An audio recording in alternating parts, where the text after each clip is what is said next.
Hi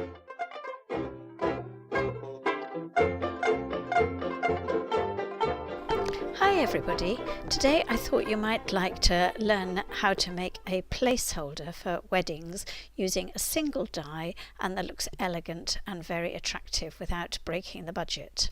So in order to do that, the die that I used is an Elizabeth Crafts Design corner die that came with other lacy dies that I used for the wedding invitations, just 5.5 centimeters each edge. I also used a Sizzix rectangular plaque die to make the place name holders, which I'll show you in the next video. So I used the offcuts from the wedding invitation, and as you can see it's a pink pearlescent paper, about 300 grams per square metre, and these offcuts are excellent because I made about 120 wedding invitations, so I've got plenty to spare.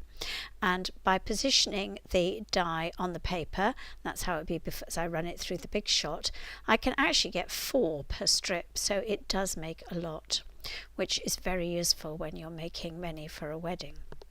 So the die, when it's cut out, looks like this, which is very pretty, and as you can see it's got a gutter up the middle because this is actually a pocket fold die and I don't particularly want that, so I will trim that with a guillotine. But first of all I will be scoring down the middle of the die before actually cutting that line, so it's easier to do the scoring bit first.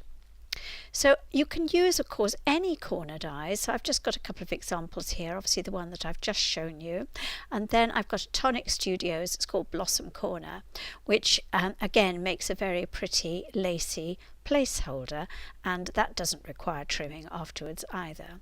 And then as a third option, I don't have any lacy floral dies. I'm just showing you the offcut from my Elizabeth Crafts Design die. I've got a heart which I've just cut out, and of course you can have them plain, you can have them any colour you like, but all you have to do now is actually take your cutout pieces and score them down the middle. So I find because they're quite little it's easier to do it using a rotary scoring tool. So I've got my little mini Fiskars scoreboard here, and it's just a question of positioning your cutout centrally, making sure that it's lined up well before using the scoring tool just to run up the middle. So quite easily and quite simply done.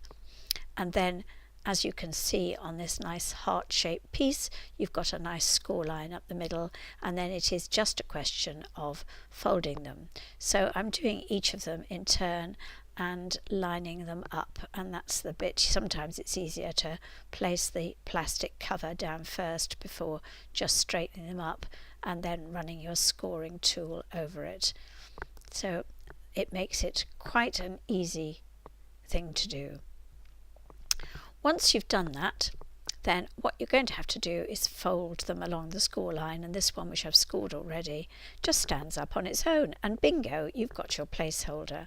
And I do exactly the same on the other dies, just folding them in place, and then they're able to stand up and hold those place cards.